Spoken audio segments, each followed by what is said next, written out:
I welcome, do not intervene. We have 3 speakers now, so I think around 20 minutes each.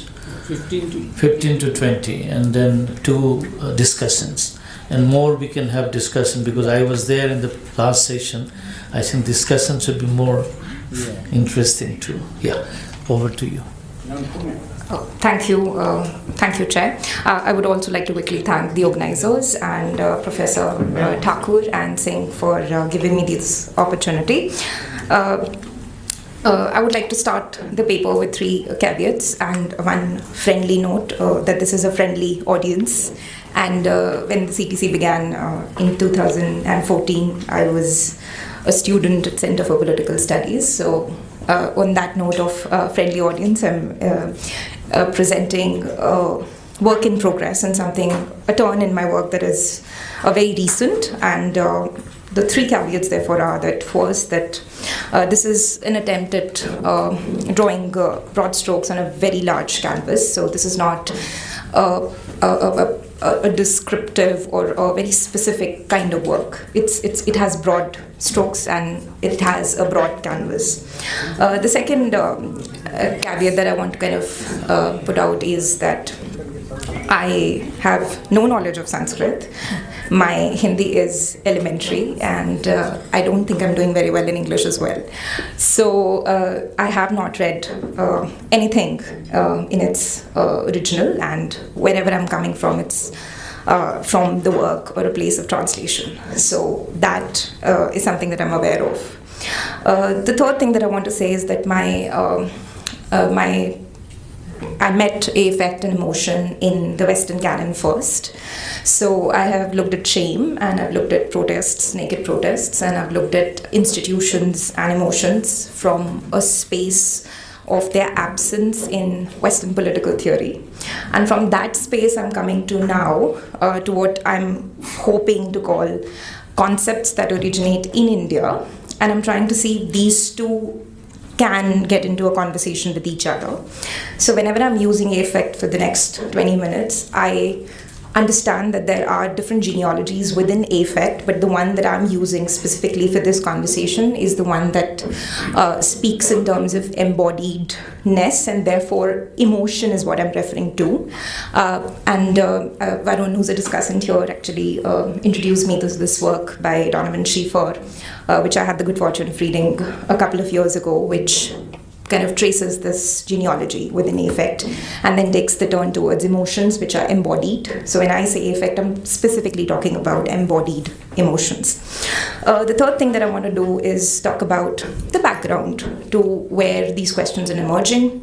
And the background, as I said, is my work on shame and subsequently my work on performance of emotions in the Indian Parliament. So that is where my work is, and from there I'm coming to 3 broad conceptual categories of bhav, ras, and smaran, which have their own conceptual meanings, universes, things that they're made of. And then what I'm trying to do here is creative or probably also critical, hopefully, where I'm using these 3 categories to see if they could mean something else in interaction with what is lacking of the emotion in whatever is understood to be broadly political theory as we do it here.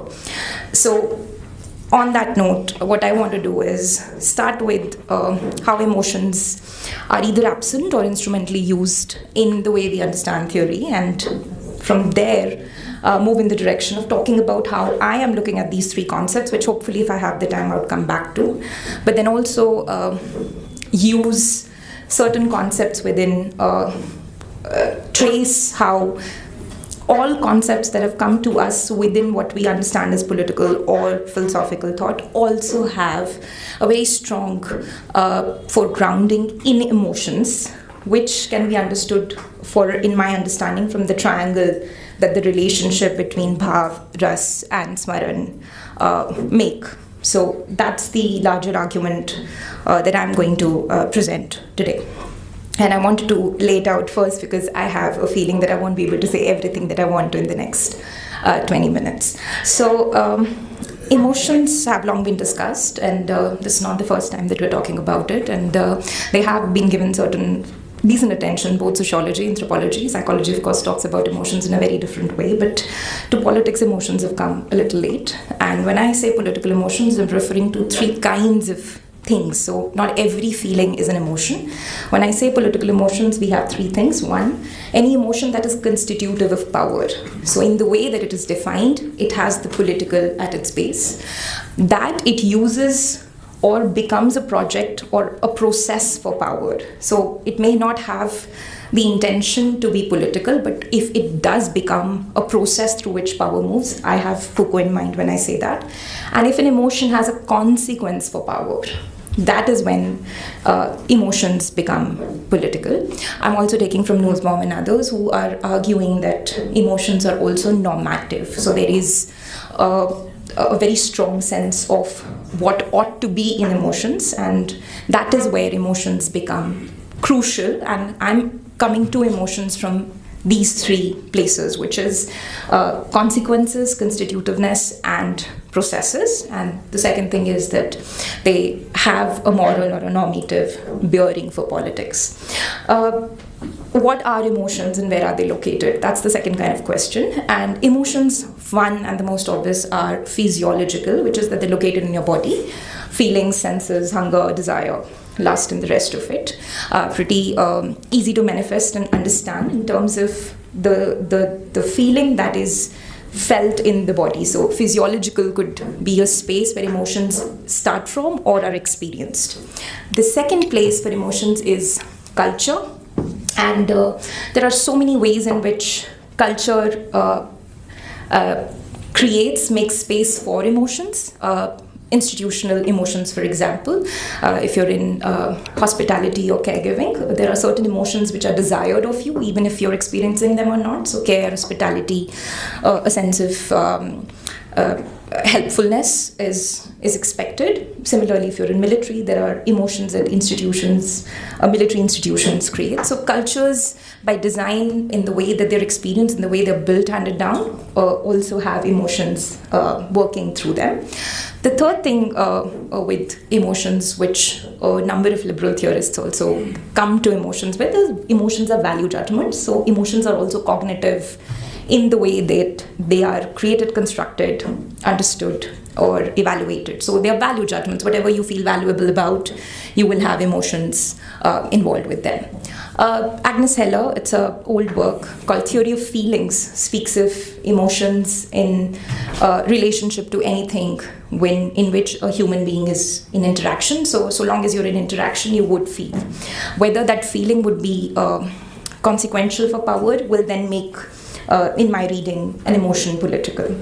See, these are some of the broad conceptual definitional ways in which I'm looking at affect and emotion.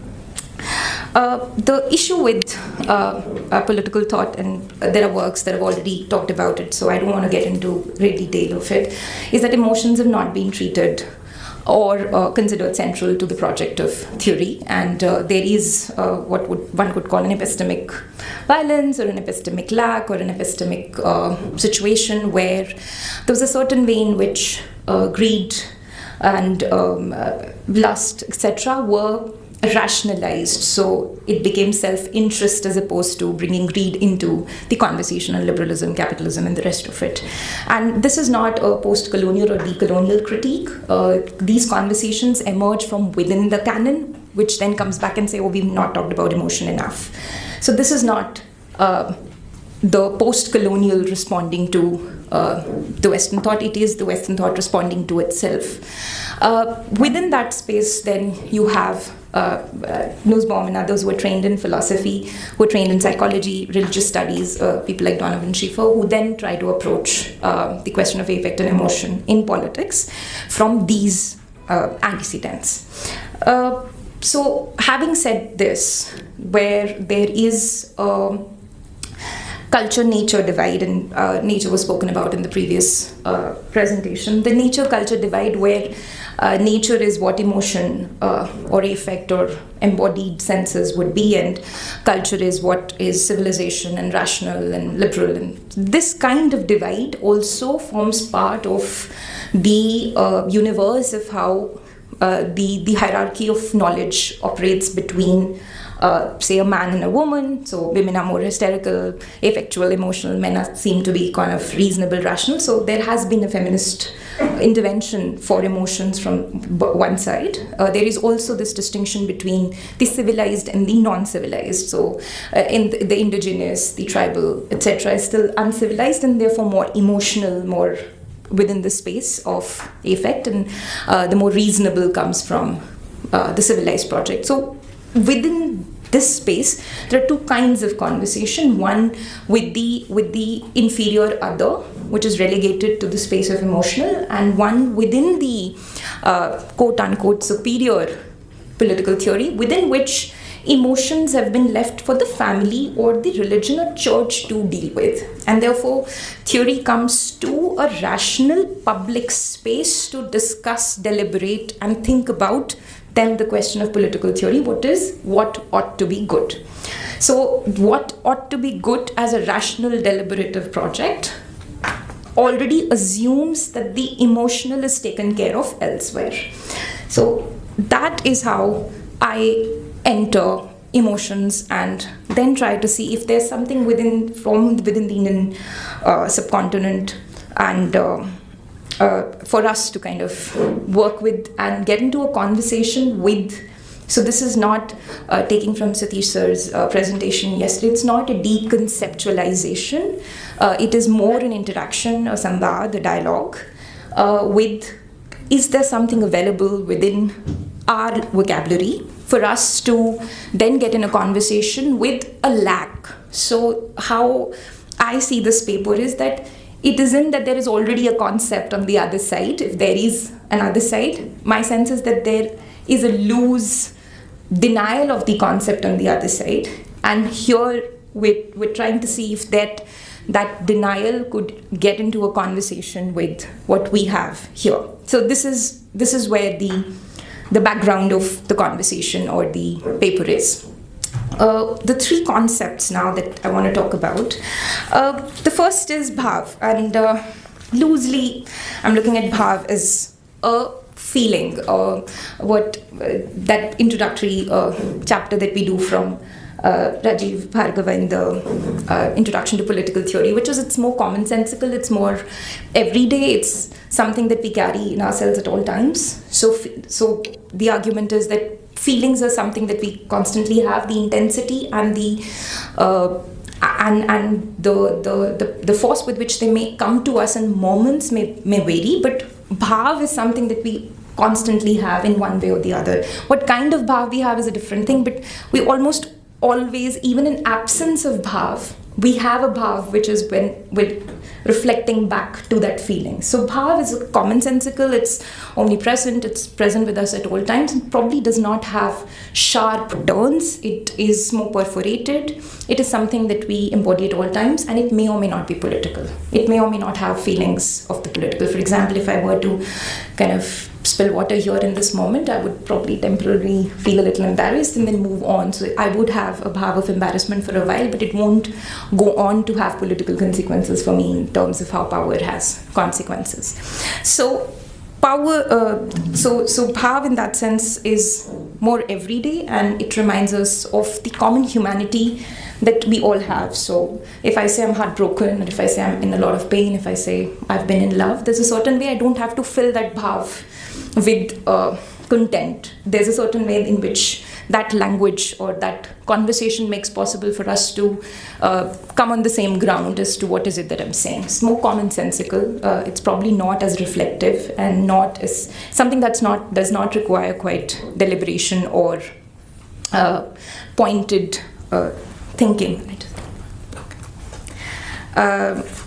The bhav of urgency has now reached me. I have only 5 minutes, so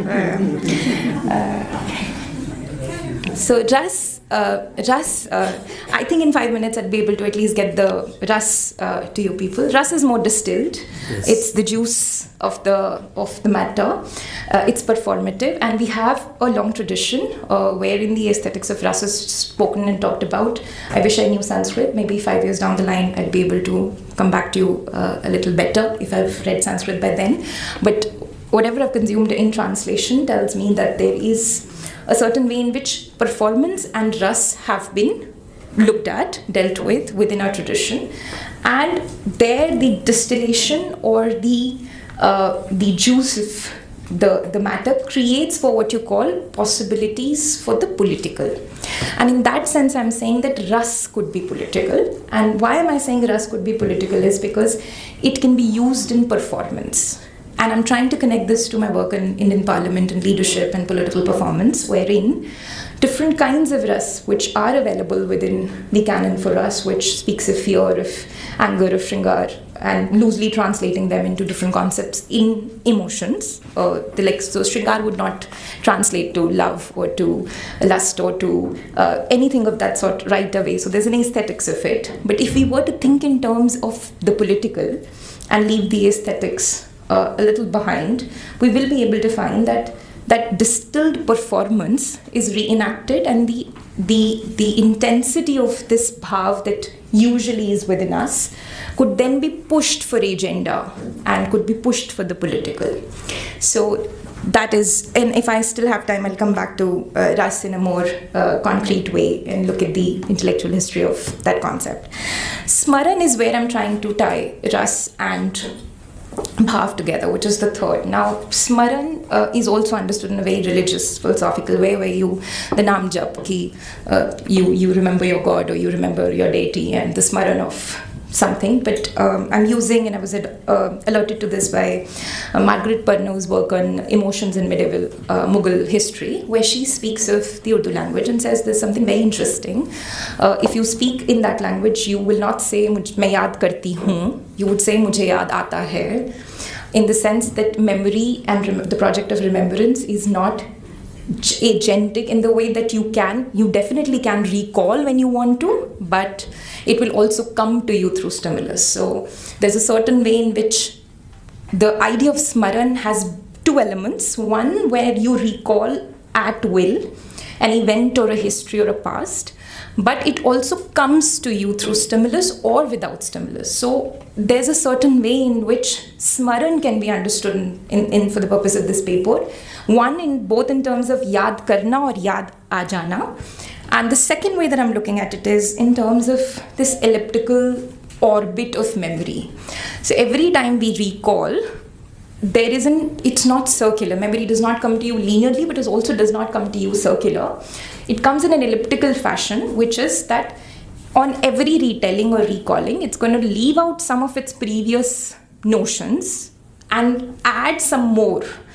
And therefore, what we have been debating in the last 2 days, my sense is that this movement from tradition to modernity is a project of smaran, which is that what we are today perhaps is repeated elliptical orbits of memory in which we have left some bit of the bhav and the ras and captured another bit of bhav or ras in the subsequent retelling of what we have understood to be what our tradition is. So smaran then in that sense is the facts of the moment that the other day Rajiv Bhargava was speaking about in terms of today and the facts. My contestation with smaran is that the facts of today have that project of smaran in it, where the facts are embedded in the memory of what the facts were from before. And it's not that one particular moment in ancient India or medieval India that one is going back to, but it's happening so slowly and co-constitutively that the memory project is not really the memory project. It's the smaran in which you deliberately recall for purposes of power, but it also comes to you through stimulus which is being created by the political milieu of the time.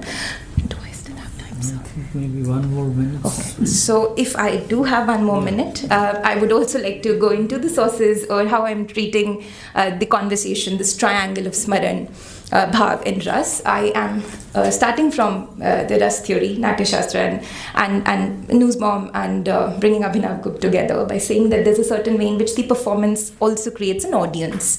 Once you have an audience, what ras does for you is that's able to elicit a moral response out of you from the other, which you otherwise would not have experienced in your own emotional response. To put it plainly, you'd probably be very sad about losing your own mother, and it'll be difficult to be very sad about someone else losing their mothers, but if you were to immediately in your local experience emotions that were not your own emotions, one way to experience them is in the local, in your present, and not in the distant present. So emotions are immediate, local, but because they're immediate and local and there's a common thread of humanity, one is able to make a common language, and therefore emotions become universal by that logic. So rasa is able to communicate the distant emotion within the performance, and both Nussbaum. So there's a conversation where both the Western canon, quote unquote, could speak to some of our work on aesthetics of rasa. The second thing that I want to do is look at the constitutive moment, which is the moment of the Constitution, and go back to Ambedkar and speak about in this paper in fraternity, the question of fraternity, which has come up a lot recently, and that there was a project of Maitri that Ambedkar later, for the lack of time, cannot go into detail at this moment, but Akash Singh Rathod and Rajmohan Gandhi's latest monograph on the subject speaks of how there's more to fraternity than just the constitutional principle, that there was an imagination of the emotion of friendship and Maitri and coexistence there. Gandhi's political philosophy has always had the concepts of seva and satyagraha, which are emotional concepts to begin with. So there's always already a conversation of the affectual or the emotional in the project, even there. And if we look at Sankhya and we look at other philosophies, I think they are very strict. They're very strict. Yeah. So the bhav of strictness has also reached me now. So I will stop here. These are the three conceptual categories that I'm working with, and I'm trying to trace how they've already been part of the emotional lexicon of what could be understood loosely as thought emerging from the Indian subcontinent. Thank you. Thank you. I think time had been very unfair to you. So what else can we do? You had so much to say, but I will just chip in. I didn't begin with my own conception. I had been working on this conceptual universe, particularly of ethical and aesthetics in philosophy. But I didn't want to impose myself onto the three eminent scholars. But I'll just try to respond and link it. Politics, though, as you have very rightly said, that there has been the theorizing in the West to detached emotion from political discourse to build an idea of the rational. The reason has to shape up what is called the justice, what is called the freedom, what is called righteousness, so on and so forth. But I think you are right that emotion in the Indian context is extremely important. By saying this, I do not mean to say that garb se bolo hum Hindu hai, and subsequent violence that you see, certainly we detach that. Now let me, as you have brought in the idea of rasa and bhava, let me remind you, maybe this will be very interesting writing by K.C. Bhattacharya. It's a very interesting example. I thought I should immediately respond. You look at a child playing with a toy, and the toy brought by the father, and the child is engrossed into that toys and full of playfulness. You're lost into this world with the toy. This is an emotion of totally getting engrossed with the object of your beauty. By seeing that, the grandfather looks and see another level of joy, that how my pota is enjoying. So you have a joy out of that joyfulness. Yet in both there is a certain level of attachment. One attached engrossly to something you love, and second one is a attachment about the love to a kid who is again engrossed into a second layer. And the third would be a rasik. You didn't mention that because after all, what the feeling, the bhava, has to be translated through emotions, that is rasa. And that one, the third person who watches, contemplates on that, sees both the joys and still enjoys.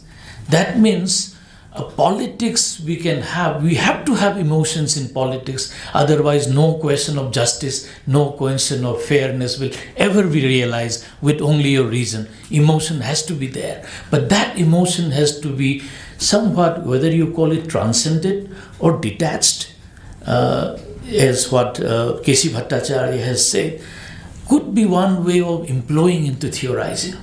Before I request Hilal, I just wanted to add. I think I will come later. Later, fine. Yeah, okay, you have already mentioned. One thing I would like to submit for your consideration is that the titling of this conceptual universe in theorizing. And previous session I also heard that theorizing in the Indian context has been largely textual, right?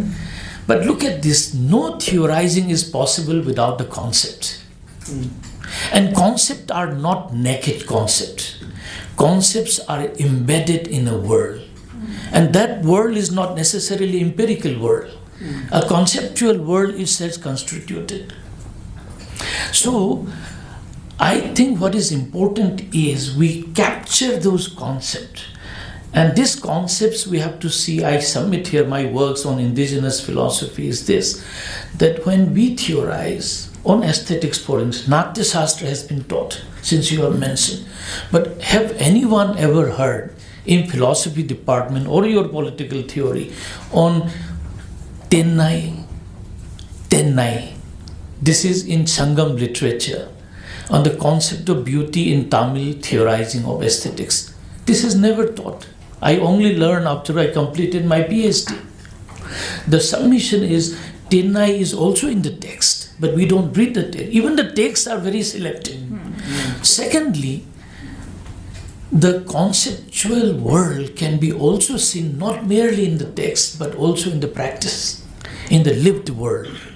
So if we just keep on complaining that Indian theorizing does not have, all are textual, then I would ask the question to you and me, what are we doing?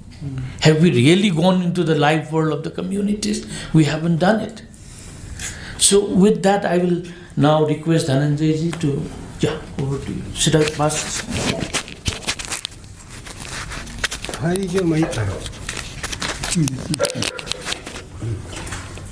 ये 5 minutes में आप दोबारा देंगे कि मैं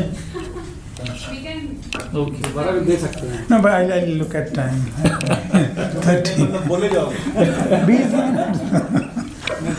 So, thank you.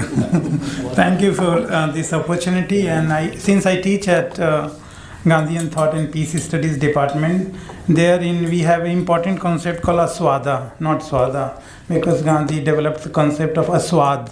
That is, so my paper would reflect that dryness in terms of aesthetics and arts and rasas. So we will, I think, discuss. And I think my purpose is very limited and the time framework is very limited to understand Indian political theory or political theory in India. And the two queries around Indian political theory and political theory in India would be authenticity and transversality. So these are the two things. What is authenticity and what is transversality in Indian political theory? And this is, I think, I invite lots of criticism, but it's okay. Most of the time, political theory refers to defining the concept of liberal political theory. So if you're not liberal political theory, actually you're not doing political theory in true sense. This is due to four important fallacies. One is in distinction between state and government, and this has been the core of Indian political theory, that not much emphasis has been given to define to separate realm, state and government. And second, most of the concepts developed were actually responding to the government, not to the state in Indian political theory. And therefore, the governmentality of concept becomes important in place of concepts of governmentality. So we see a loss of, governmentality of concepts becomes very important in place of the concepts of governmentality. And this is a third, and this has serious and devastating impact in form of fourth outcome. That is, that this makes the space of extra parliamentary as a space of irrelevancy or personally non grata. So most of the spaces which can be called extra parliamentary has not been theorized and not taken into account to develop political theory in India or Indian political theory. And what has happened that socio-economic conditions are replaced with the conceptual descriptions or self-defining moments. So most of the time, political theory will be defining what is self, who is self, East-West dichotomy, tradition and modernity. And in this self-debate, you don't have description of socio-economic. That's why if you see the depth of political economy paper in most of the university and political science department, it is not unnatural. It is actually due to this framework of teaching how should we do political theory. And if there is a crisis in liberal political theory, it suggests a decline in theory itself. So crisis of liberal political theory is the death of political theory. Theorization has become a domain of liberal political theory to the extent that any other attempt is considered either ideology or common sense. If you don't do liberal political theory, you are termed as ideologue, or you have just common sense. For example, during the period of decline and resurgence of political theory in 1970s, a theory of justice by Rawls was frequently repeated in classrooms and journals that this is the resurgence of political theory. However, the story is different if one looks beyond the liberal political theory writings, as Bhikhu Parikh shows that there were writings of Michael Oxford, Hannah Arendt, Karl Popper, Leo Strauss, Eric Vogelin, C.B. Macpherson, Hayek, Collingwood, Santayana, Althusser, Sartre, Habermas, Marcuse. Though Bhikhu Parikh rightly points out these writings, but he doesn't mention some of the Indian contribution in 60s and 70s, like lots of debates, and 20 biographies were written on Gandhi, Swaraj, Satyagraha. Ambedkar and new human beings were debated. Tagore and Nehru on internationalism and cosmopolitans were theorized. Periyar and Lohia were becoming important. Kamala Devi Chattopadhyay and others were also becoming very important in 15 and 16. This is a period of theorizing from Gandhian vantage point in the context of establishment of two important journals and concept of entire deep ecology, political theory, and many other things were done in this period. This debate is relevant to understand the Indian political theory debate. Since the political theory has a primary domain of liberal political theory, the outcome debates have been in the form of discussion on governance, civil society, secularism, citizenship, sovereignty, and so on. They are important debate. The liberal political theory is not based only on liberal theory, but also on the construction of a liberal linguistic framework. Since the liberal Indian political theory has ipso facto become guardianship of universalizing of concepts, any criticism of it is met with an unusual development. The unusual development is liberal turn of authenticity of their theories. So this is, when there were lots of criticism of liberal political theory, so there is an unusual development in the history in political theory in India, and this is a very unusual turn of authenticity. In search of authenticity, political theory in India, which is a primarily liberal political theory, becomes a site for giving a space to cultural turn in India. At the outset, this is the format one. You had earlier debate like secularism in India, civil society in India, governance in India, democracy in India, sovereignty in India. Since the liberal political theory lacks the authenticity questions profoundly, unusual debates become like this. This is the format B in political theory in India. Indian secularism, Indian civil society, Indian governance, Indian democracy, Indian sovereignty. Unknowingly or knowingly, this transformation was due to answering one of the variants of critique. So liberal political theory was giving answer to one of the variants of critique. And this variant of critique drew attention to authenticity in terms of cultural and civilizational binaries. In the hurried response, the autonomy of idea is defined in a very simplistic notion of East and West, tradition and modernity, and so on. The story of political theory in India is the story of liberal political theory, which, in its search for authenticity, takes recourse to cultural sublimity, which in turn become important, presenting these questions of authenticity as the form of transversality. This is a full circle. However, there have been different debates on caste, class, gender, informal sector, and the question of assertion were not engaged. The extra-parliamentary is never explored in Indian political theory, since that would be anti-liberal. Anything which was not liberal was considered as a dogma or anti-liberal. Despite the best intention, liberal Indian political theory becomes a mere cultural response to the inquiries of biopolitics. The non-cultural, non-liberal traditions also make studies of cultural important, but not as a vantage point. Non-cultural, non-liberal tradition also offer different notion of authenticity and transversality. In the critique of liberal political theory leads to emergence of binary political theory such as us versus them, civilization, qua-civilization. The other tradition of Indian political theory is non-binary. The non-binary or anti-binary question of authenticity and transversality becomes crucial in this context. Authenticity is measured as a site of exploration and as a site of responses. The specificity plays crucial role in defining plural temporalities. The space between plural temporality is the real sign of authenticity, not the cultural homogeneity in the name of authenticity. This notion of authenticity helps the transversality in a unique way. The transversality herein lies in the commonality across struggles and solidarities. This is the task of redefining the concept of Indian political theory on the following accounts. First, reading Indian political theory in non-liberal traditions. The non-liberal traditions are also non-cultural binary traditions. In these non-binary traditions, authenticity is based on a community or shared plural temporalities, which gives the hope of transversality that our situation may be different but not anti-acknowledgement. So non-binary, non-cultural binary traditions are based on not anti-acknowledgement. There is acknowledgement of each other. Fourth, different but not anti-acknowledgement means plural temporalities do not foreclose the option of solidarities with other plural temporalities. For example, let's study Swadeshi. Swadeshi will be a non-translatable concept in liberal political theory, but loosely translated as self-reliance. The cultural critique is rooted in the concept of Swadeshi, emphasizing cultural purity and nation building.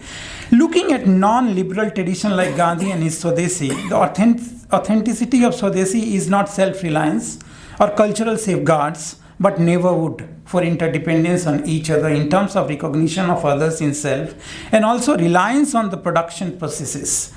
For Gandhi, Swadeshi is not hate or fetishism, but interdependent engagement for swaraj.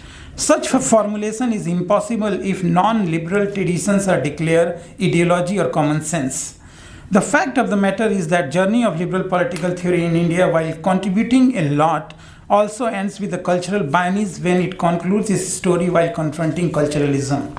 There are some suggestions. Societies cannot be bereft of theorizing. They reflect variations that depend on immediacy, location, addresses. Theories themselves are influenced by immediacy, location, additivity, and are transversal. Regarding the issue of authenticity, several approaches can be taken to address this concern. The foremost way is to ask what constitutes Indian political theory. In other words, what is so specific about political theory that it can be called Indian political theory? It is evolutionary or fixed in ideas. Theories cannot be done in isolation. Authenticity is mediated in multi-layered manner.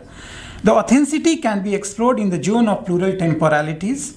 The plural temporalities bring the issue of transversality not only in application of exactness but also in co-traveler partners. If theory takes notes of plural temporalities, it cannot be vulgar local. It is a relational universalism. I have 10 minutes, I guess. It's okay. We should 9 minutes. Yes. We should not treat the question of authenticity and transversality as simple closed or open-ended questions. They are crucial catalysts for making theory a living entity, which means they are in position to engage, explain, universalize, and theorize. It is the question of authenticity that always demands taking cognizance of the local, and the transversality also helps to connect in the form of a relational universal. If we are with this stage, and if this stage is allowed to come, and we can have a non-cultural, non-binary, liberal, non-liberal political theory, then the question of political imagination becomes very important. So Indian political theory is a question of Indian imagination. Demanding political theory through mediated authenticity and relational universality is not therefore majestic inclusivism and isolationism. It brings the question of political imagination in profound manner. Political theory is essential for cultivating political imagination, and Indian realities also necessitates a focus on political theory in India. Political imagination is a reading of realities that transcends them in the form of possible heterodoxy in the future. Therefore, political imagination brings the following normative and critical concern. Political imagination is a value for people must collectively struggle. It raises a slew of questions and queries and provides answers as well. Political imagination is invaluable in both academic world and among the general public. The fundamental question around which political imagination revolves is this: what is the most valued principle to organize society? It is either explored in re-envisaging the individual, society, or the state through new imagination. Exciting political imagination offers a specific departure. Otherwise, it is a reassertion of the history of ideas. Political imagination must be communicative and communicable to the society. It possibly transcends the realm of realities by critically engaging individual, culture, economics, and the state. Political thought offers knowledge in open manner. It reveals the complex association with the societies around the power of asymmetry. It is a continuous process reflecting an organizational principle of human culture at it is anti-status quo. Political imagination should be anti-status quo. It is about the permanence and impermanence of ideas. Political imagination and intellectual ruptures are critical components of political theory. Political imagination should be free from validation and comfort. Non-validation and discomfort may also lead to risk of irrelevancy and to authors and the theorist. Authors of political imagination rejects the model of unchangeability. Political imagination is more than a blend of ideas. It is more than a debate between past and future or tradition and modernity. Political imagination cannot be an endorsement of existence. Political imagination examines crisis with a fresh engagement, providing alternative political actions. And I think when we are doing theorizing, when we are doing trying to develop a political theory in India, Indian political theory, the resources of extra parliamentary becomes extremely important. Otherwise, what is happening that we are developing concept within the concept, and within the concept we have a liberal framework. Otherwise, it would be not possible to take lots of activities, lots of resources, lots of knowledge, lots of raw materials are there, which can simply describe and dubbed as ideology or common sense or dogmas, which may not be if we take them seriously. Thank you so much. Thank you. I think very important points that have been flagged up by Dhananjay ji. Somehow what struck me most was the need to look into cultural life world, which could save our ways of theorizing, not necessarily falling into binary polarizations. So over to Hilal. You will take it. Thank you very much. Maybe this one. This one you mean.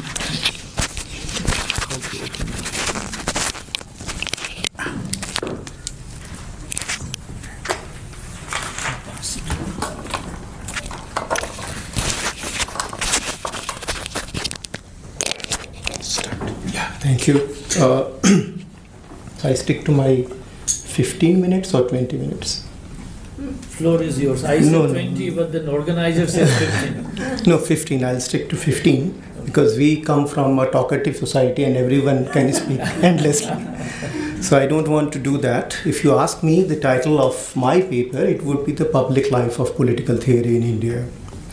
I would like to start with an example, an experience which is very personal to me.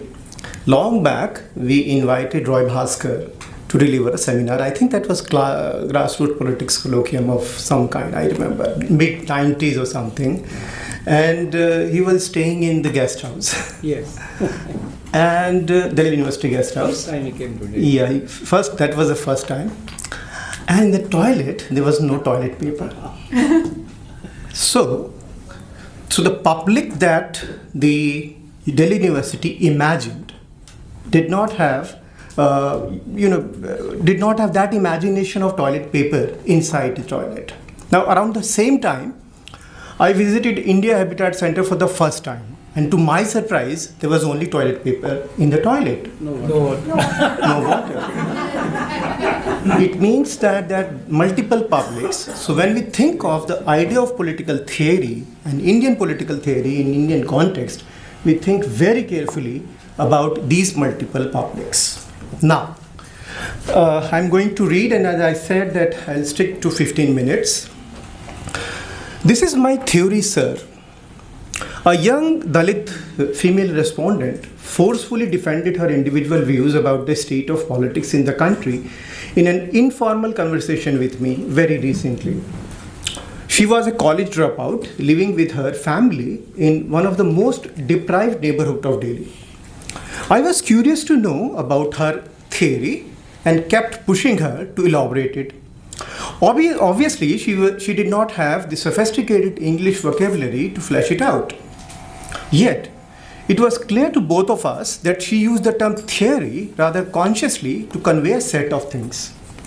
A journal overview of a few recent political events, an explanation of those processes that produce them, and an anticipation that such episodes likely to happen in future. As a student of political science, I was happy to get this self-conscious theoretical reflection. It confirmed my belief that theory building in politics is inextricably linked to the real-life events, and precisely for this reason, subaltern not merely speaks, but also theorizes her life and the world in which she lives. But, as a teacher of politics, I find her reply deeply challenging. Political theory, which is an integral part of the discipline of political science, is presented to us as an abstract, sober, difficult, and eventually demanding domain of intellectual inquiry. There are certain unwritten requirements, and I said unwritten, so please be careful. I'm using unwritten consciously. There are certain unwritten requirements to do political theory in our elite university system. A workable and sympathetic understanding of Western philosophy, I agree with you, Dhananjay, completely. An unconditional admiration for European thinking, tradition, and political institution. An ability to speak and only speak English in a particular accent.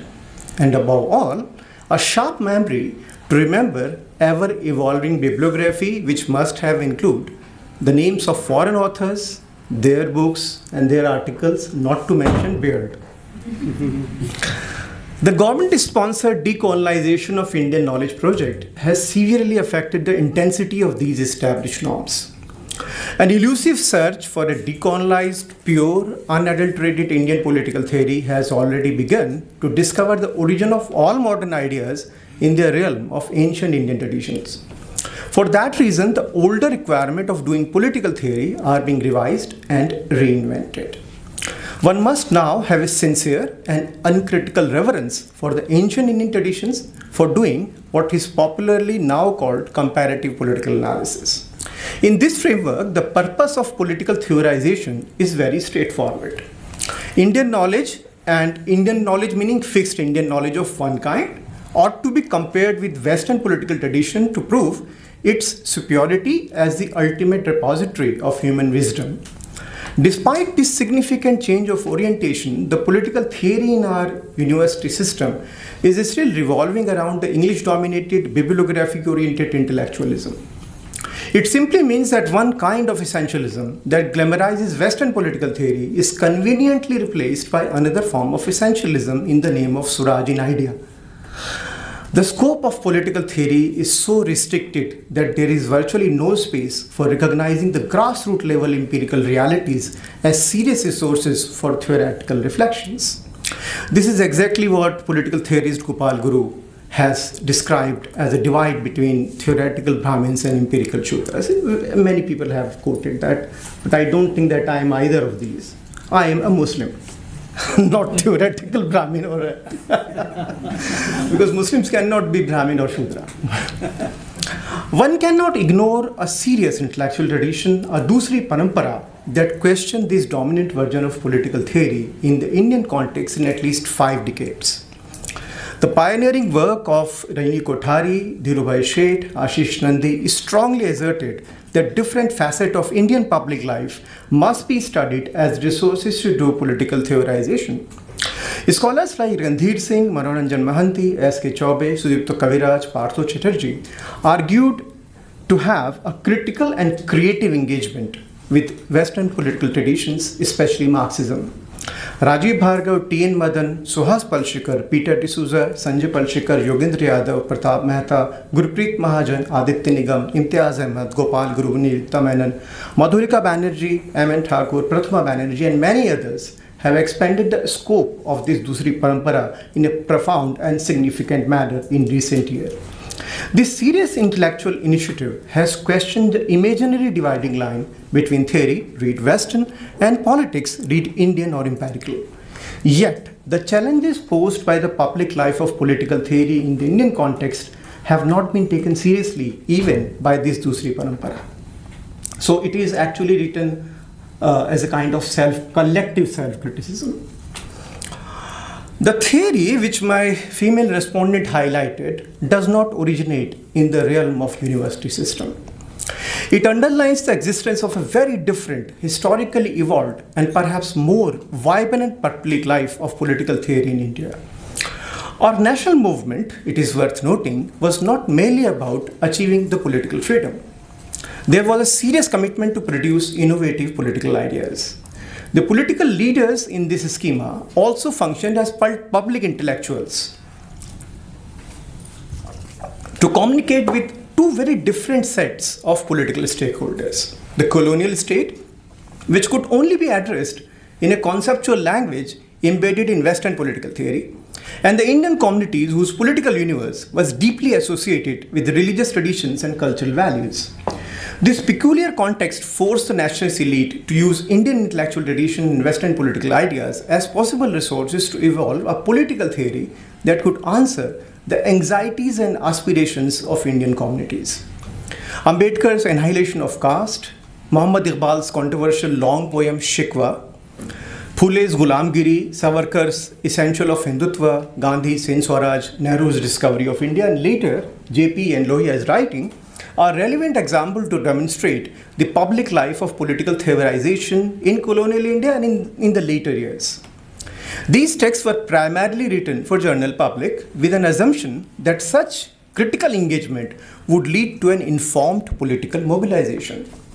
Recognizing the fact that a vast majority of Indians were almost illiterate and the written text would reach which will reach out only to educated population, the political elite used public speeches as an alternative mode to disseminate political ideas. These efforts created a vibrant public life of people's-oriented political theory. That's the reason why if you talk to people, they would remember that Gandhi ji ki sabha mein gaye the, Nehru ji ko sunne gaye the. Why? Why they were, Indian culture is deeply rooted in theorization. From pahelis to now WhatsApp messages, all are written in a language that is purely theoretical. But at the same time, there is a distance between that public life of political theory and the way in which we are trained to do political theory. But we are not stupid, by the way, so I'll come back to that point later. This process continued to survive after the independence. Now, this is very crucial. Political parties gave a lot of importance to what they called political education in the early 50s.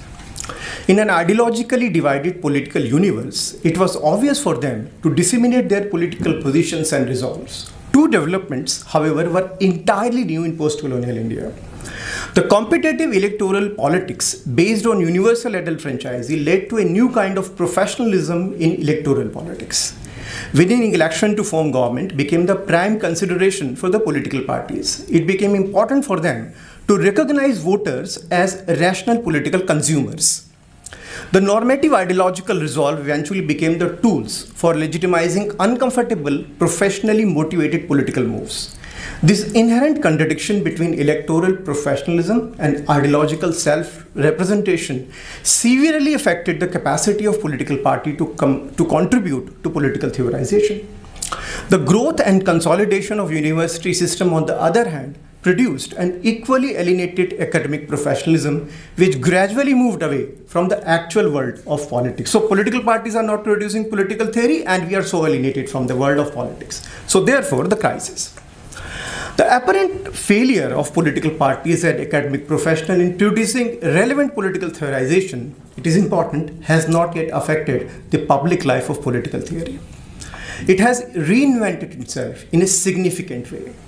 One finds serious attempt to theorize political question in the realm of literature produced in Indian languages. Yogen Bhai said that exactly in the first day when he was mentioning Nirbal Verma. From Rag Darbari to Banu Mushtaq, you find that the literature is full of insightful political theorization. Om Prakash Valmik, Gitanjali Shri, Banu Mushtaq offer us political insight, which are theoretical in nature. This is also true about social media platforms like WhatsApp, Facebook, and X. Many active users produce highly creative interpretation of political events. We all agree, therefore, that this vibrant public presence of political theory need to be further cultivated. So this is an agreement. And we all agree on this. But there are three problems with this. This agreement actually pushing us further. So don't stop here. Now, the controversial three issues which we all encounter while doing political theory, and that too, what we call Indian political theory. The first problem is actually structural. It is possible to use insightful literary works and or social media reflection as new resources to make political theorization more sensitive and grassroots oriented. We can certainly use literature for doing political theory. In fact, the elite South Asian study centers of global north have already begun to encourage this kind of research. This is also true about our elite academic institution, but there is no serious initiative to disseminate the findings of professional academic work for public consumption. The essays published in professional academic journal meant to be read only by the peers, not masses. You have to pay. The moment you go Gestor or etc., you need to pay. What does it mean? It means that these essays are not written for public. You have to pay, meaning some kind of a professional expertise related economics is associated with that. This structural issues has created a hostile anti-intellectual environment. The Indian political theory needs to take this existential challenge more seriously. Now the second problem, which is I call the problem of language. Political theorization, and this is important, political theorization is a serious intellectual practice which requires adequate training. A political theorist must be aware of the explanatory potential of available conceptual tools, and at the same time, he or she should have to adhere to the convention of written expressions. This is important that, you need some kind of a training to do political theory. This rigorousness eventually makes the language of political theorization more nuanced and abstract. This is an obvious phenomenon. It is nothing to do with the dominance of English or, for that matter, any other language. Even if you are doing political theorization in Hindi, you tend to take resources which are available to you, conceptual resources of Sanskrit or Persian, because theorization require a very different kind of orientation and the conceptual vocabulary to explain many things in the realm of a conceptual expression. Unfortunately, the political theory in its Indian avatar does not bother to go beyond its own professional work. So we stop there. But that's the first level, by the way. When you construct a theoretical universe of your own, that's the first level. The theoretical formulation we use are never simplified or translated into idioms and metaphor which can affect the actual world of politics. Remember, day before yesterday, Professor Bhargava was speaking, and it is true that he responded to the question of secularism. But secularism was already there. It was invented in the real world of politics, and people like Professor Bhargava responded to that. We do not have the capacity which Ambedkar or Gandhi at that time had, that they would introduce new metaphor in the realm of politics and people would actually talking about those metaphors. So there is a failure from our side. This alienation, I argue, is affecting the credibility of our intellectual training and its social relevance. Now this brings me to the final puzzle, and that is the question of representation. There is a moral claim that the Indian political theory must have an inclusive character. No one can deny the significance of this claim, especially at this moment when everything associated with Indian tradition is defined in overtly Hindu terms. We find two very interesting responses to this regard. Aditya Nigam and Nivedita Menon try to make the act of theorization inclusive by drawing upon diverse resources to accommodate non-Hindu traditions. They represent it as a conscious radical intellectual move. Suyukta Kaviraj and Manindra Thakur, on the other hand, answer this question differently. They argue that historical sociology of what is now presented to us as Hindu tradition needs to be systematically traced to find out those conceptual avenues which provided opportunities to the self-conscious non-Hindu intellectual religious tradition to flourish and survive in India. Hence, Hindu tradition ought to be studied as one of the important constituents of the Indian tradition. So the distinction between Hindu and Indian is made sharply. I am in principle agree with these two related yet different responses. Yet, I wish to push this line of reasoning further. It is not difficult to achieve inclusiveness in the realm of political thought, though one may ask the principle or the criterion by which particular set of historical ideas are called thought while others are ignored. Mannan Ahmad Asif's Loss of Hindustan, in which he discussed Farishta, the historian, is a good example of this kind of intellectual attempt. Problem arises when we realize the fact that the act of theory is inextricably linked to the here and now question, and this is what Yogen Bhai said day before yesterday. The historically informed inclusive framework to address the present political context no doubt will make our theorization sensitive and sharp. There is, however, a possible danger that the moral search for achieving inclusiveness in theory. Yeah, I'm just closing. There is, however, a possible danger that the moral search for achieving inclusiveness in theory might overload our arguments. To avoid this possibility, one must go back to the actual world of politics to find out the appropriate idioms in which Indianness as a collectivity is expressed and understood. Only then we shall be able to make complete sense of my female respondent's confident claim, "This is my theory, sir." Thank you.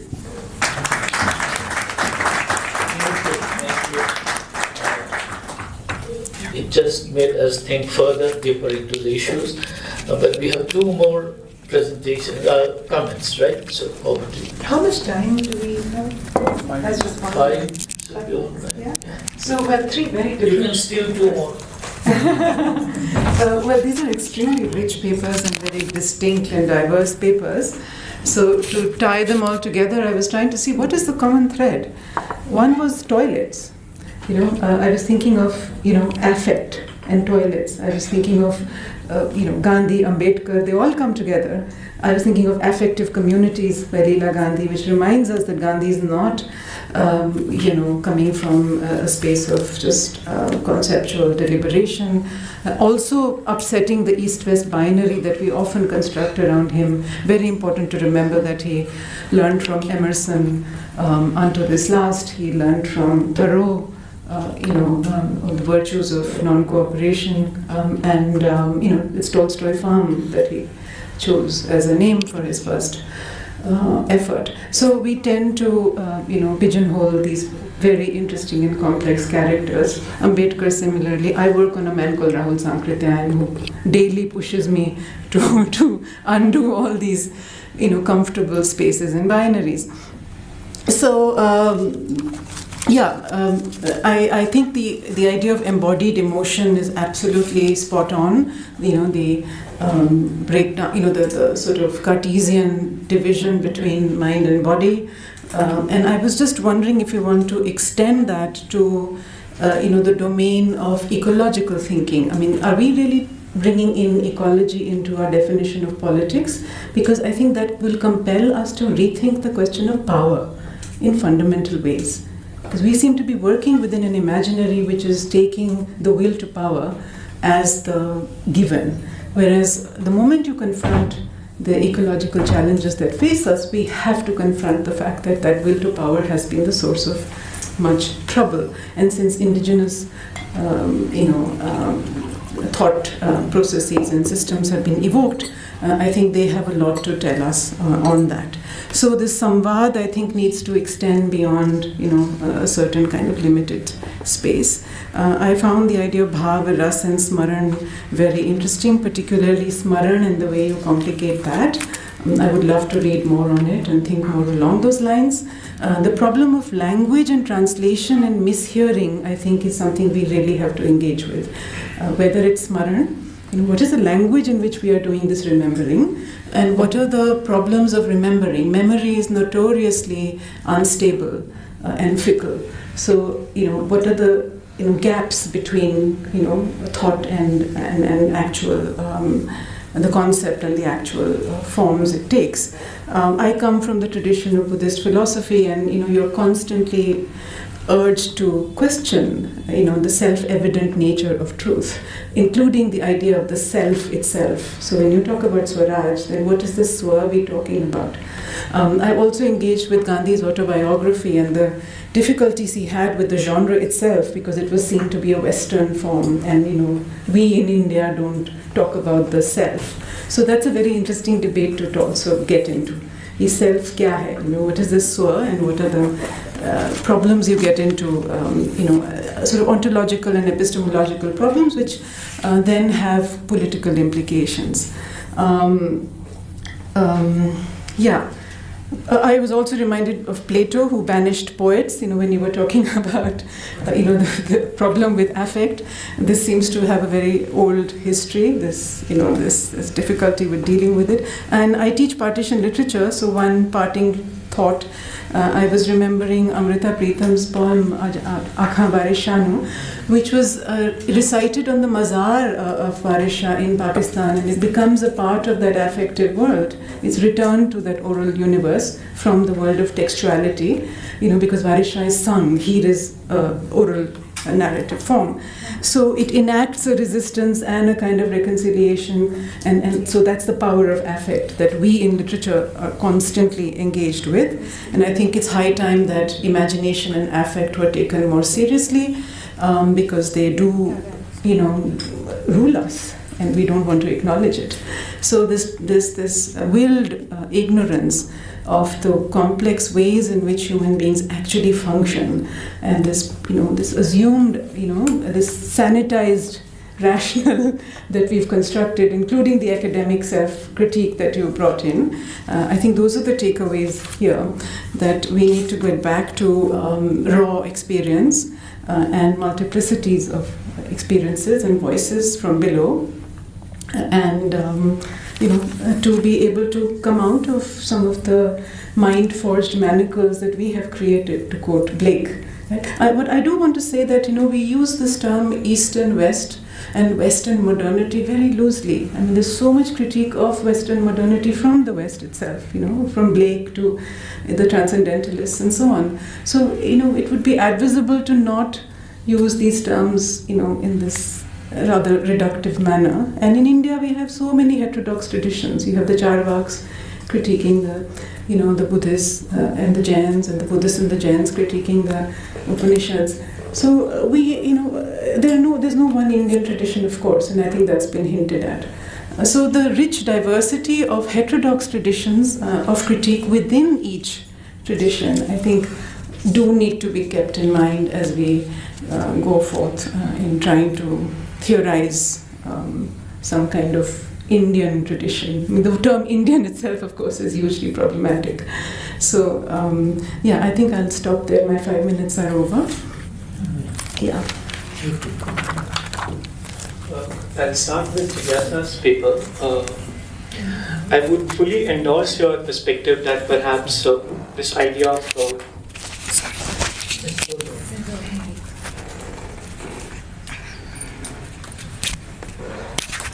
These are being recorded, right? Yes. Live stream. This is on record, yes.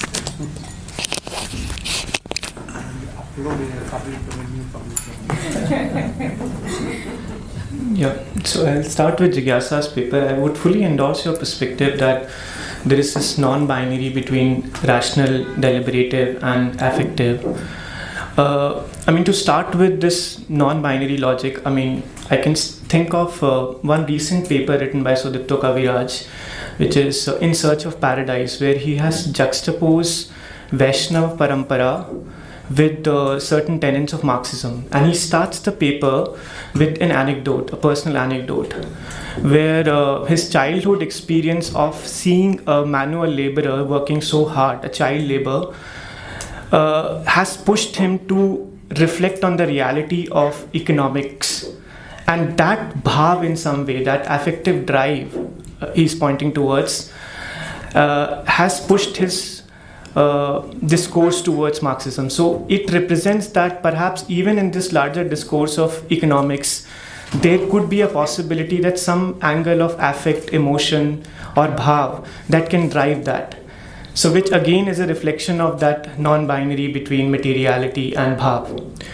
But I have a question in this context. Like you mentioned about, this very fascinating idea of memory that, you've given like a Hindi aphorism of some sort that yaad aata hai, not the other one, which is yaad karta hu, which is this conception that somehow memories, to my mind, because I'm into this idea of developmental biology and how memories are also biological and that stuff, a contemporary very important developmental biologist who works on memory is making some of the points, or is coming up with some insights, perhaps Jigyasa, which somehow not refutes, but at least challenges this idea of embodied notion of memory, in which he's trying to argue that memories are, of course, they are embodied, they are located in a certain context, they are located in the nexus between body, mind, and environment, certainly social environment, cultural environment, but they also transcends body in some way or the other, which also reflects the idea of collective memory. So I think that will be great if you can sort of delve into these discourses that, memories and emotions and bhavs are embodied, but in certain context, in certain material context or non-material context, they can also become disembodied. Now, how is it the case? And perhaps recent insights from cognitive science, philosophy of mind, philosophy of biology is also a very important conceptual tool that can help you in sort of bridging this gap between emotion and the bodily material. Apart from that, I would even say that, of course, you're not making that distinction, but a lot of times, a lot of people make this distinction between rational, deliberative, and emotion.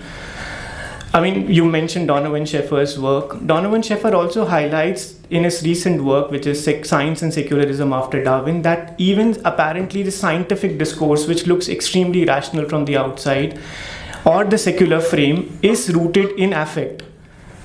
Scientific enterprise is affective in that sense. I fully endorse that perspective, that there is something called intransigent of affective power. Affects are intransigent. You cannot get rid of that. But how to deal with this disembodied nature, perhaps some contemplation can be done on that also.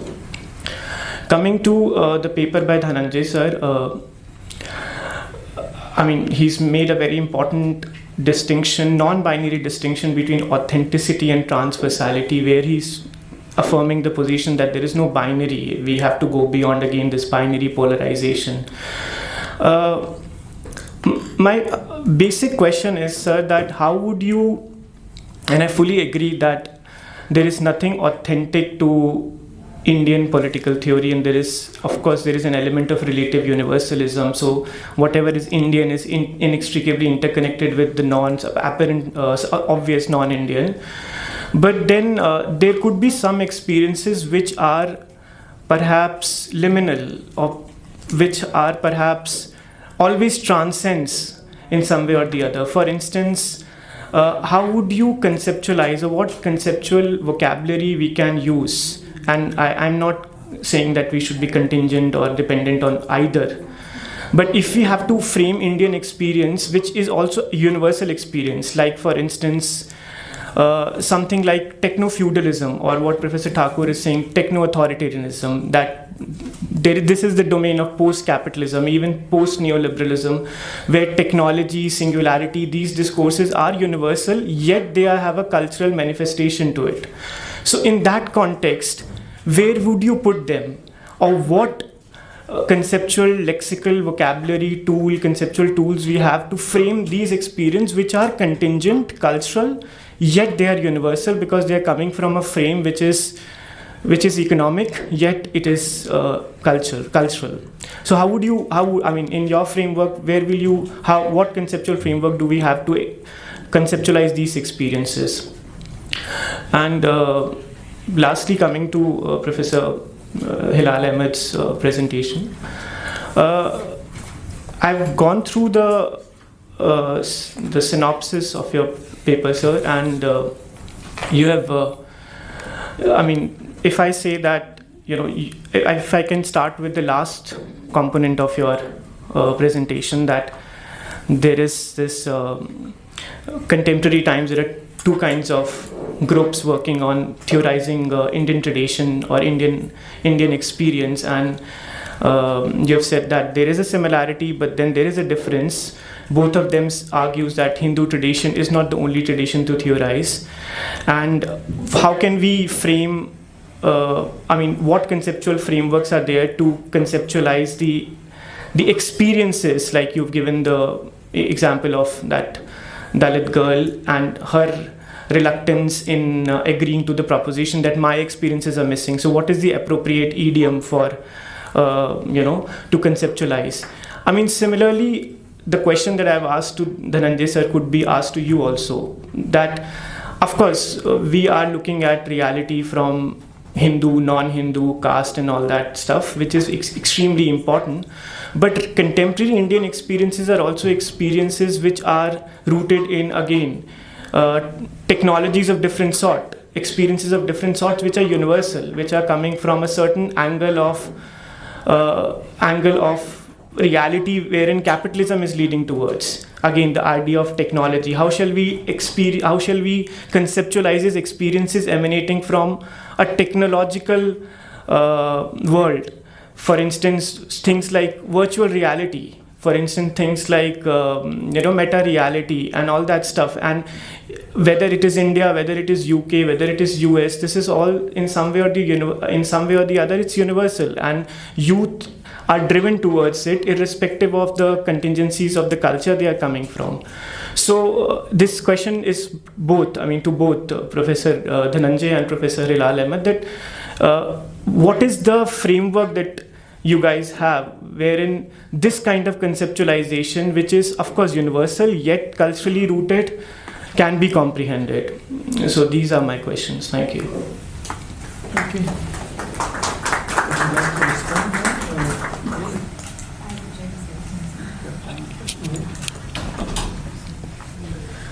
Thank you.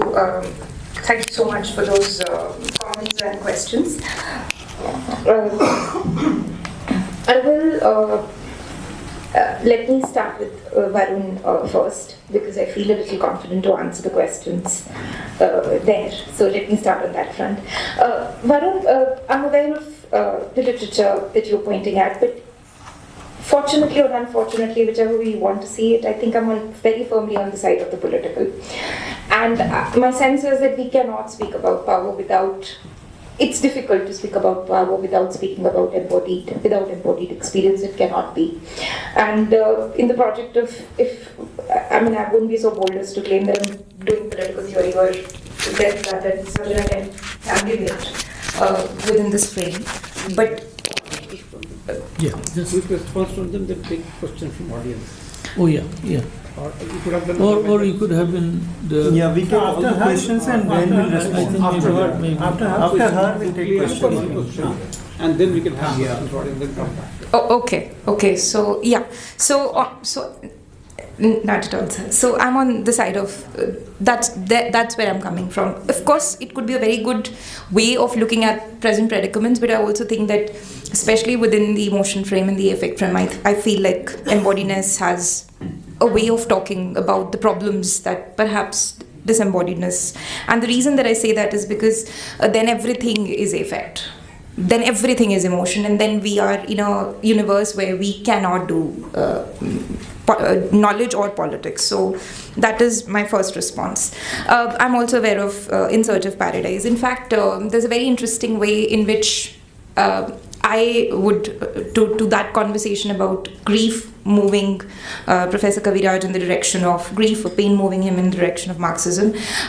When one looks at the category of shame, one of the questions that came to me was perhaps emotions are probably understood in the primitive sense, so shame perhaps is a primitive emotion, but very interestingly, poverty is one modern condition that causes shame. So what could really have material, real, structural conditions may be experienced or created or be available within the space of experience as an emotion.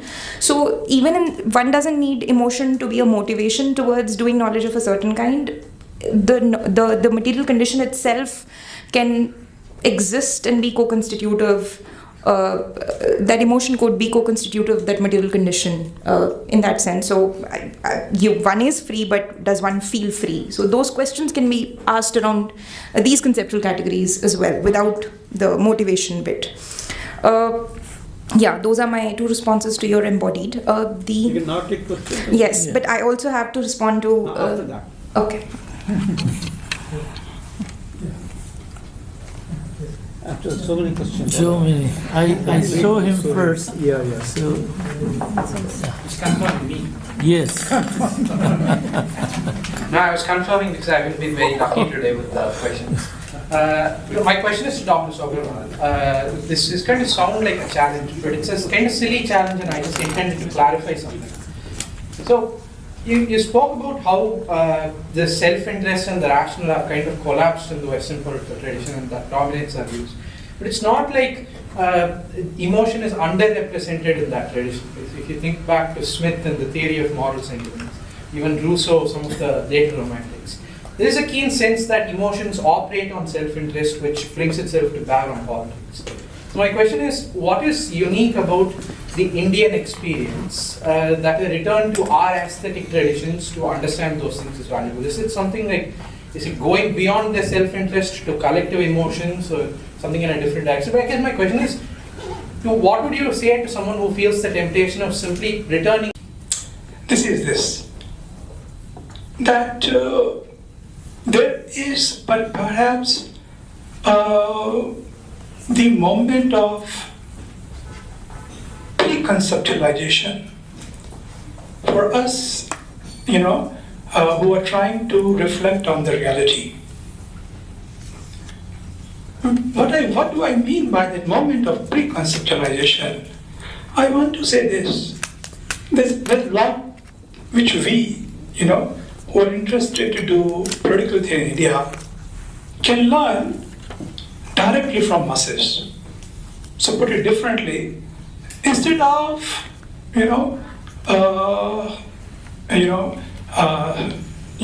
we just, argue for doing political theory of public, we political theorists can learn directly from masses. Let me say what. So for example, any political theory, whether in India or elsewhere, we require one, to have patience. Yeah, but I'm becoming little impatient. You have to be shorten it a little bit. To Yeah. have patience, to have reflexivity, and to have humility. And perhaps this comes directly from what Hilal is saying, that he was struck by the fact how the girl was able to theorize, and she was conscious about her theory.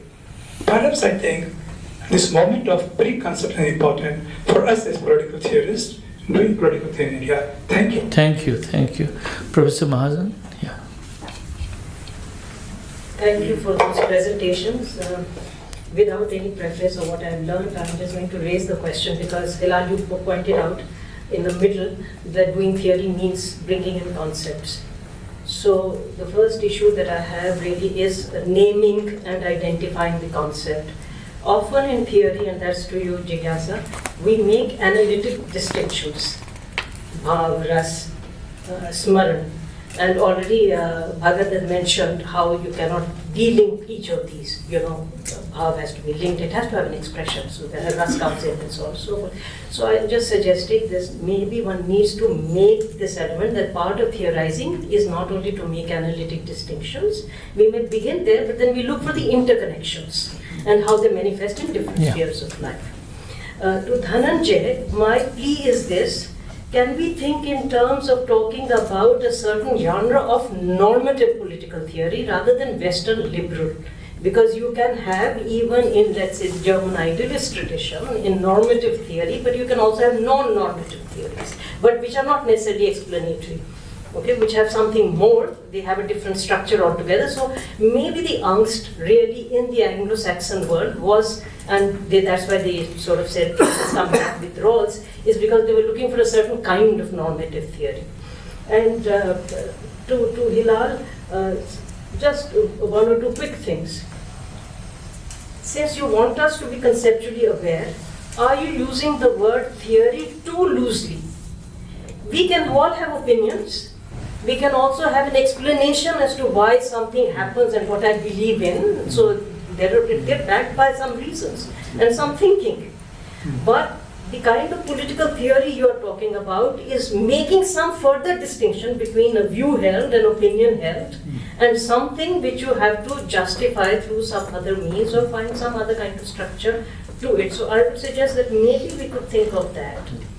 My concern, two other minor concerns are, A, we often make this distinction, and you're also asserting it, that political theory in the university is not reaching out. Perhaps not. But I have a contrary point of view. Look at 300 people listening every day, coming from different locations. Is this not reaching? Why are we working with this binary that the person who is doing something or is full-time occupied in doing this, or more or less majority of the time doing this, is necessarily disconnected and not part of that people? I think this also needs some reconsideration in terms of things. And I'm glad that Maninder, Sridhar, and many others actually, not only them, I think of Vasanti thinking in terms of inclusive Hinduism. I would like also to see this being done by them and others of other traditions which are also inclusive, from other religious philosophical traditions which are also inclusive. Then I would think it is becoming an inclusive theory. I'm only looking at the right side, but okay, yes. Center may revert back. Thank you. My comment is actually for Jigyasa's wonderful presentation. I'm deeply appreciative of the fact that you're bringing in Rasa theory to make sense of and to bring into dialogue with emotions in contemporary Western. Just two caveats. First, you mentioned that we should understand bhava as feeling. In English we have a couple of concepts. So there's feeling, emotion, sentiment, passion, and on the Indian side you have bhav, right? And even bhav, right, also has a genealogy in the Mimamsa tradition, so bhav is actually understood as bhavana, right, actualization. So across languages, concepts do not always neatly overlap. So that's one. The second, since you mentioned Abhinavagupta, Abhinava is actually quite adamant that there is no real life rasa. Right? Rasa is alaukic, and so rasa is defined as a bhava which has become the object of swaraj. Right? So he would say that what you a performance in the parliament cannot be relished. It cannot generate rasa. So what would you say to that?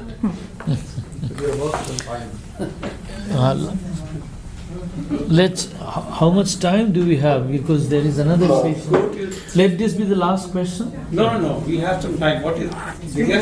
Sorry. After this also we have an open session, so we can also get back to. So what time shall we end? 3:30. 20 minutes. You have some time. They have to respond also. Take some more questions. Chaliye. I have no problem. Yeah, quick one. Very important presentation by Hilal and Sir and Dhananjay Rai. I want to bring the question of non-party politics. I think withering away from the idea of politics and withering away from the idea of theorizing politics, I think very difficult. I have gone through some of the work of Sarvodian thinker, Vinova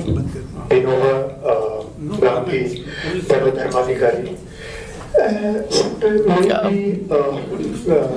You have to ask only the questions. Simple question. Can a theory be free from any position? Explain. First question. Can, we may talk about conceptualization. What are the conceptions of explaining non-party politics for that matter? Yeah. Okay. Thank you. Yeah. Quickly. Very sharp question. Okay. Very sharp questions. I was thinking about Jigyasa's what concern was bhava, ras, smaran.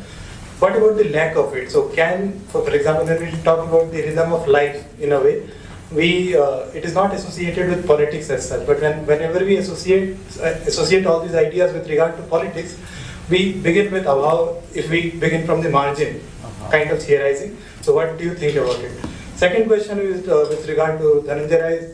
So I'm trying to review your book.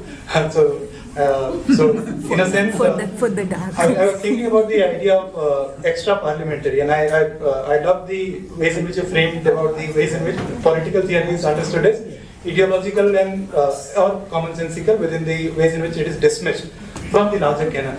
But I was concerned about how you're trying to think about extra parliamentary. That just in Gandhian sense, we see that politics has moved on in so many different ways. So it can be a mob lynching, could also be a very extra parliamentary thing, or there could be a Jantana Adalat kind of thing. So many things could. So why do you prioritize, or how do you prioritize one idea over the other is something more outside? Last question. Oh, still one more. Just a second, sir. I was thinking about the idea of counter-public as such, because you're talking about public life. And there are competing ideas which are emerging from margin, and there are already counter-public kind of imaginations which are emerging, which are they theoretical? Yes, they are theoretical. Be it any kind of, these kind of traditions, Fulle, Ambedkarite or whatever. So maybe just saying that there is a quest for theory, I think so there already exists a theory whereby we have to just kind of engage with it. Thank you. That was 3 in 1, no? So, Anuradha, please. No, just to think on rasa and smaran, you started by just mentioning Nam Jap. So I was wondering whether the translation would not be into the term memory, but remembrance, zikr. So then it can sort of cross over to other traditions, also to other realms, other than just the everyday. That is one. And just to add to Vivek's comment on bhav, when I was dabbling into it, the Natya Shastra, the other term, the translation that seemed appropriate was the state of being, bhava, and of course then it links up to the three anubhava, achara and vichara, the three categories that inform all thinking. Yeah. Okay. Is there anyone in the left side? No. We forget the left sometimes. Left side. Yeah, here is one. So this will be the last question. Last left. So I think that there are two things that are emerging from your presentation. One is Jigyasa. You have actually created Jigyasa in all of this, about what you've said. Because there is a tradition of understanding politics as art in political theory.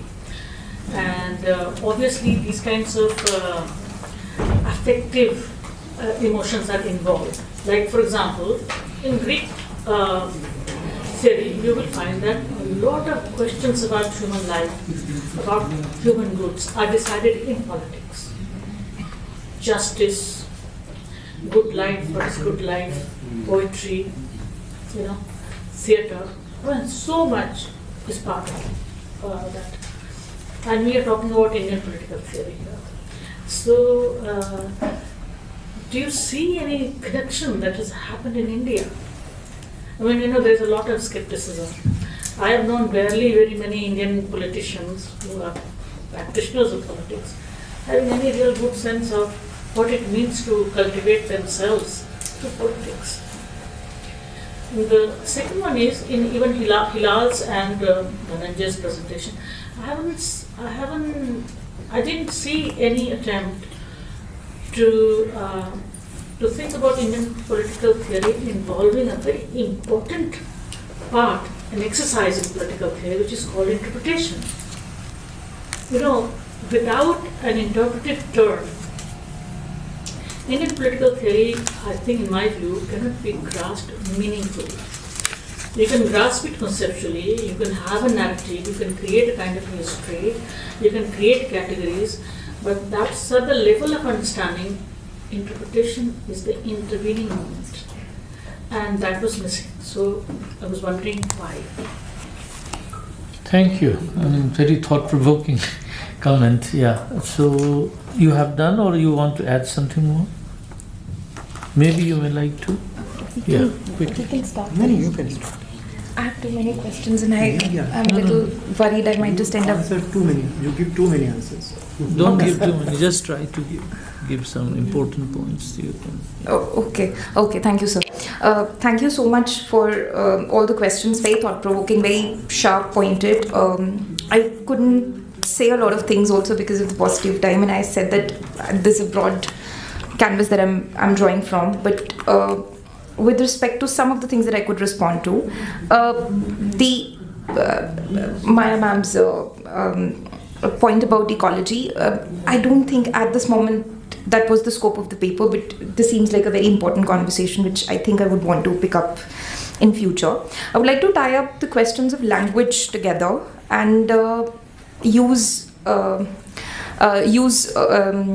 it might be a lazy explanation, but I understand that these concepts are not translatable as such, and feeling, passion, sentiment, and bhav would take us in very different directions. But I think where I kind of absolved myself of that problem was I think I was concerned, and I am concerned only with the political. So what I'm trying to say here is that bhav in all these expressions, when it becomes a project for the political, in the way that I'm defining the political or politics to do with power, and I go back to what I said about the force of power in terms of its constitutiveness, processes, and consequence. So I understand that there is this technical, this very real problem of emotions, the incommensurability of the life worlds of the languages in the way that we understand concepts. And if we were to work with conceptual categories, we have to be aware of them. But for me, the place where bhav comes in will then be that I'm going to take into account all the above, but only with reference to power. That is my lazy answer. I understand it's not the most sophisticated way to come to it, but that is where within the paper I'm working with, being aware of it. Naam Jap and remembrance and smaran, again, because it's a concept, smaran, I think what I said about the memory bit and smaran is that it works both ways. It is something that can be at purpose recalled, but also something that in presence of stimulus would come on its own. And Yaad karna and yaad ana. In that sense, what I was trying to also present in terms of smaran was that there's a certain way in which then answers the Rasika bit also. There's a certain way within the sociological imagination, you really have to be at the profane and the sacred end to feel completely transcendental about things. So the suffering has to be either too extreme, or the joy or the ecstasy of it has to be too extreme to reach that level of transcendence. My sense of, if you're within the political world of the real, the material, and the rest of it, it's slightly difficult to theorize that within the space of material. So if I were to think in terms of transcendence as a conceptual category, I'd probably reach excessive suffering beyond which there can be no suffering, and excessive joy and ecstasy beyond which it can't be. So those are my responses.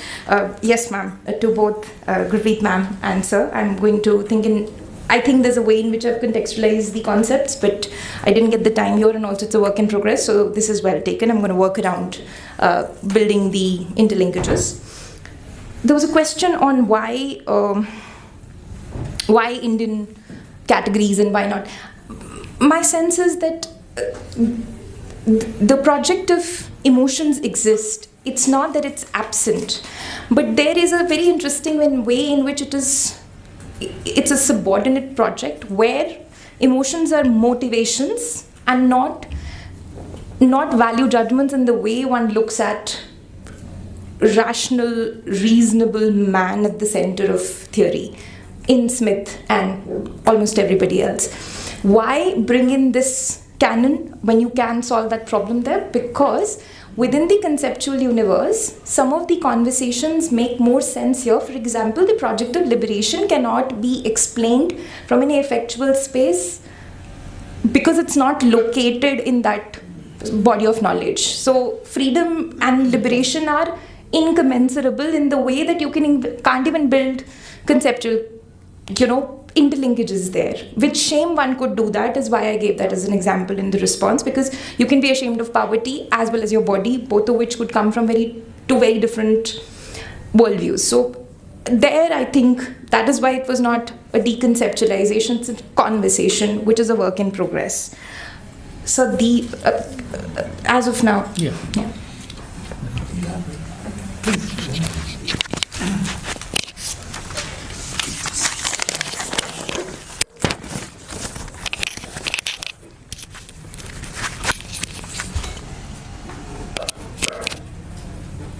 Yeah, thanks.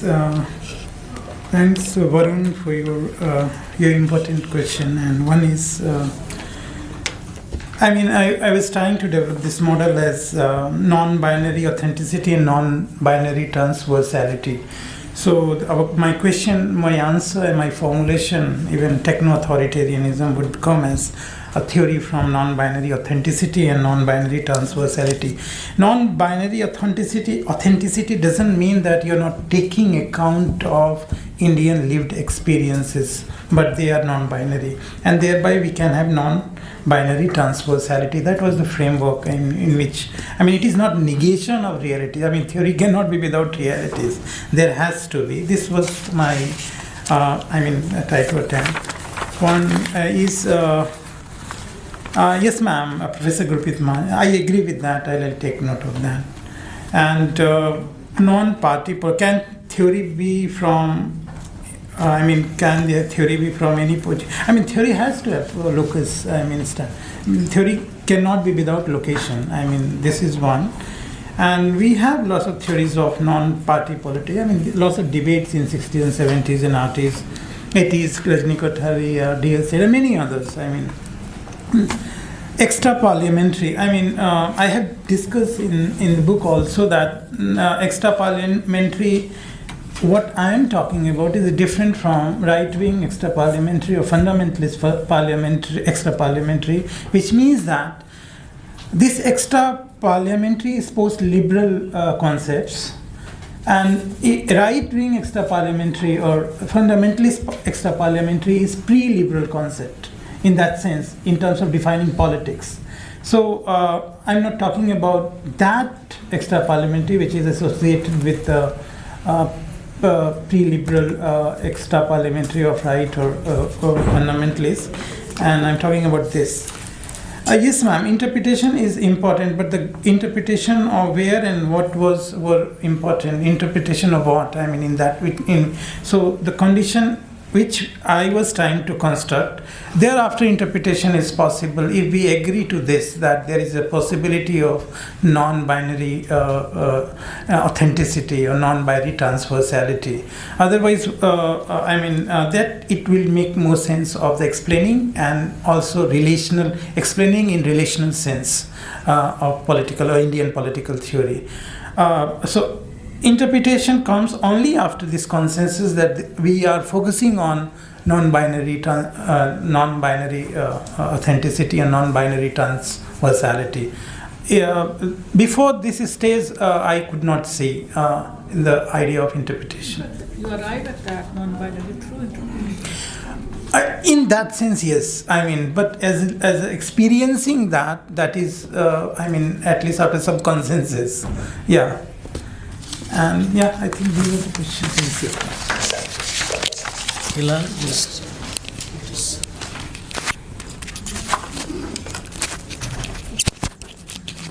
Yeah, so thank you. Basically, it seems that everyone agree with me, so there is nothing to add. Yeah, so I don't have any much to say. To Varun, I think that let me just reiterate what Yogen Bhai said the other day, that if you have a question, and I think we must have questions, and if you have a clarity of question, then the concept frames and the process by which you move towards theory would become very easy. Unfortunately, we do not have, we do not pay attention to recognize what the question is. So that is my problem. I would like to find what is the foundational political question at the moment as a political scientist, and how and in what ways that question can be explored further. So I think that identification or the search for question is important. So that's why, as in my paper as well as in my other writing, I would like to look at not answer but the questions. So therefore, it's a question-centric exercise. To Gurpreet ma'am, thank you. Yes and no. Yes, that it is an impression which can be made that I am using the term theory rather loosely, but at the same time, I also mentioned in my paper that the act of theory is professional, and we should not underestimate that very act. So therefore, when I say that, obviously you are right, 300 people coming, they are also public, but there should be a reciprocal relationship between the public that is coming here and the public which serves as tea and lunch. I do not find that connection at the moment, because the universe in which those who serve tea and IIC and lunches to us is slightly different from the ways in which we are dealing with the question of theoretical nature. I think that is my problem, and therefore there is a need to somehow create new bridges by which the professional theoretical exercises we are doing and the world in which they think of their politics and the political question they encounter.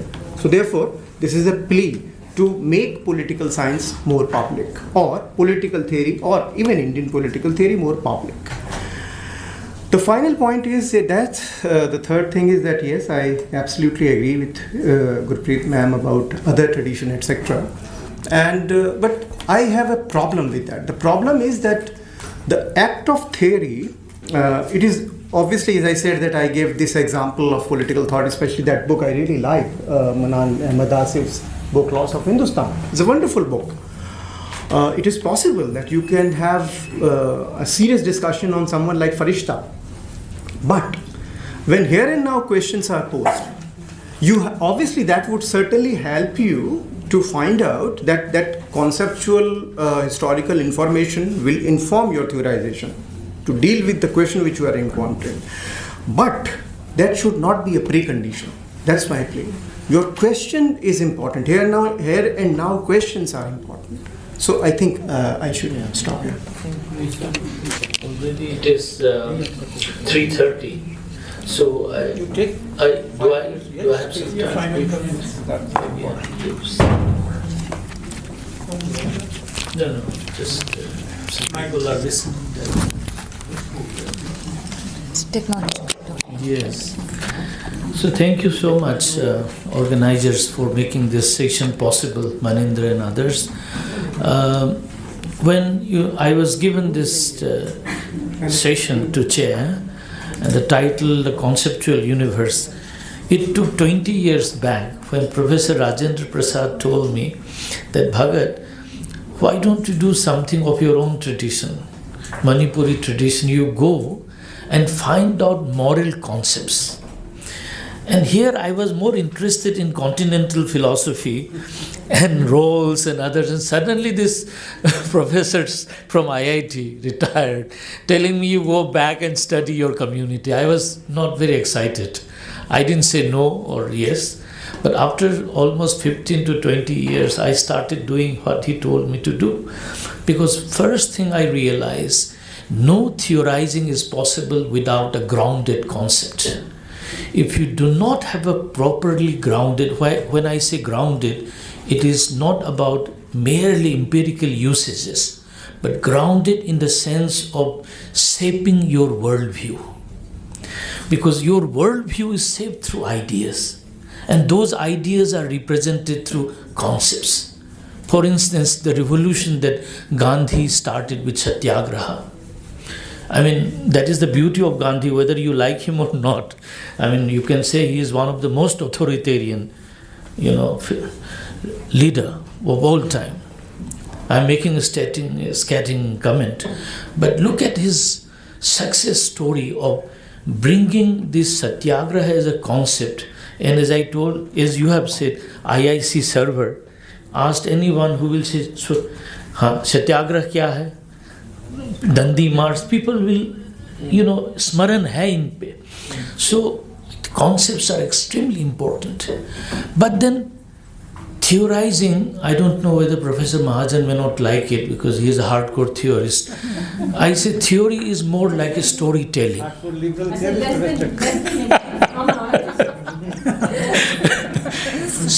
Theories are nothing but a fine storytelling. I mean, a theory is a story, a good story to tell, but that means a good story is a one who have a beginning, a middle, an end, and a linkages, proper linking up. If you cannot do that, it's not a good theory. And it is possible only when you locate with the tools, that is the concepts. How many concepts you are employing and engaged with. Now the point is, if we talk of freedom, and you talk of Indian political theories of freedom, but not engaging with concept like swaraj, you will never enter into that theorizing. That is what I am submitting, extremely important. Like recently I had been intrigued with a concept called Anre Samsaya from Mahabharata. And we always somehow, those of left-leaning scholars, please forgive me my saying this. The moment I say Mahabharata or Ramayana, then you say, "Acha, tum to idhar ho gaye ho, udhar chale gaye." Sitting on your left. Now the point is, Anjay Samsai has, forgetting all others, you have to learn how to suspend. There are many things that a concept carry, good, bad, and ugly. A Hollywood film that I'm entering into, right? There are good, bad, and ugly things in every concept, in that worldview. But your theories should be strong enough to knit beautifully the beautiful, good aspect of that concept. And I think this is a challenge to all of us, which we have to do. Like recently I had been doing, it's a part of the new book that is likely to come, about a community called Naga, who have always been called as headhunters. Naked Nagas. This is all that Europeans have given them. And all the brown babus sitting here, you also quote the same, ethnographers and say the Nagas are like this. Till now you find like that. Now I found one particular concept called Kenya in their vocabulary. And Kenya, many of the sociologists say it is taboo. I say no, it is the idea of desirable, moral goodness. Because there are many Kenyas, and I keep saying this. One example I will give, with which I will wind up, how this concept looks is like a Kenya is a word you might just write down, but the worldview it carries contradicts what the ethnographers represent about these people, because you have to bring Christianity into that area. So in order to bring Christianity, you have to sanitize the place of all the worldviews indigenous that was in existence. So you have to say that these people are headhunters, these are naked people, they have nothing in their. Can a headhunter, a naked person, think about this Kenya? And that Kenya says, when you go for hunting, and hunting means you are going to kill your prey, the animals, it is Kenya to shoot or the hit without the knowledge of the prey. So minimally it is morally responsible. This is my English terminology now. It is morally responsible for a hunter to sound the prey that the hunter has come. Now it's between a life and death. It's a killer and the killed. So it is a challenge of a fight, but then you sound it to the prey that I am coming. Now do you think a barbaric community, a person will think of this? If the deer is sleeping, then you cannot shoot in sleeping station. You have to wake it up. Then I was told by someone that in UP and Uttarakhand side, even in the Pahari areas, there is a concept called kankar marna. Kankar. That is sounding this is. So you find lots of parallels in the traditions.